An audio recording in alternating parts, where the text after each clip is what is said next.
welcome to video 2 of Conferencing with Letso. So today I will be reviewing the SAICA, South African Institute of Chartered Accountants, Top 35 Under 35 event that I attended this week. So one of the things that SAICA does is to recognize young CASAs who've achieved extraordinary results in their professional capacity and who've had a huge impact on society and managed to catapult themselves into positions of leadership within notable organizations.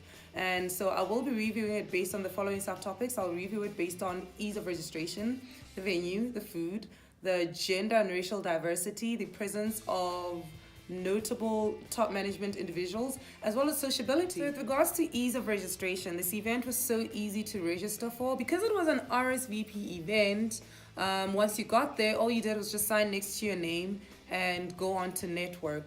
The people that were there were the top 35 finalists themselves, the friends and family who were there to support them, as well as representatives from the various notable organizations such as Investec, Discovery, Renault, as well as SAICA. I always used to wonder what it takes to be a SAICA top 35 under 35, and after doing just a bit of research, I found that you'd have to meet the following requirements.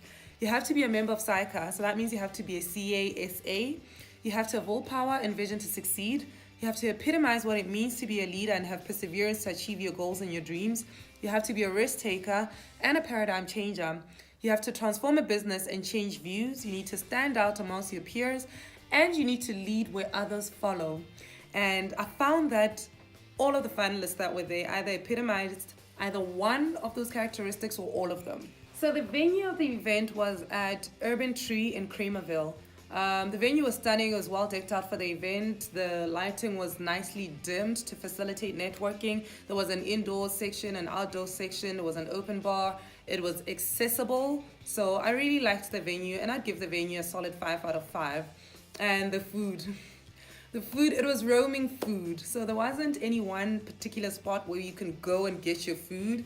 So the food was roaming. 1 minute it's there, the other minute it isn't. And I see how it could facilitate networking, because that means you don't have to get up and go get food. But for me personally, I like my food on the plate where I can pick exactly what I want and enjoy it. Because when it's roaming, there's certain times where the stuff that you like that's finished and it's passing and it's gone, and it's just awkward in that regard. But I'd give that a 3 out of 5. But like I said earlier, I see how it could work and how it could facilitate networking. And sociability. The event was quite sociable. All the finalists had little tags that they were wearing, written top 35 under 35, so it was easy for you to spot them. So what you could do is read their profiles online and be able to see what industries they're in and spot them and actually have conversations with them. So that's what was great about it. So sociability, I'd give it a solid 5. I enjoyed it. I liked the sociability. And diversity, gender diversity, the event was predominantly male.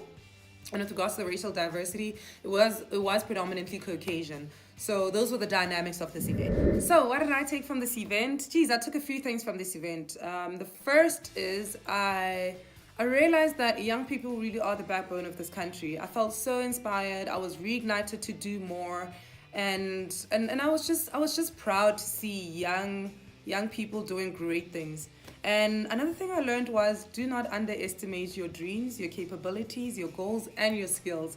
The running thread with all the finalists was the fact that they all had dreams and they all had goals, and it's not that they had all fully achieved their goals, but they had started, which is the key. They had started working on them, and they were all going through the process.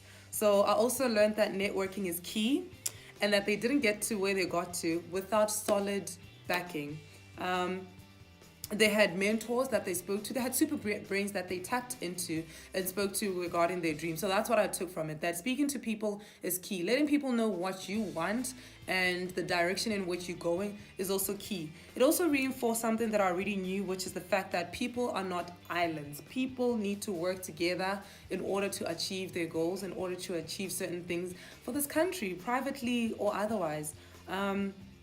And that there's no glory. I've seen it happen here in these Sandton streets and elsewhere, but there really is no glory in starting things all by yourself if you're gonna fail, as opposed to starting things with a group of people and making sure that it succeeds and that it catapults and it breaks ceilings. So that's what I truly believe in. And so I thank you for watching this video.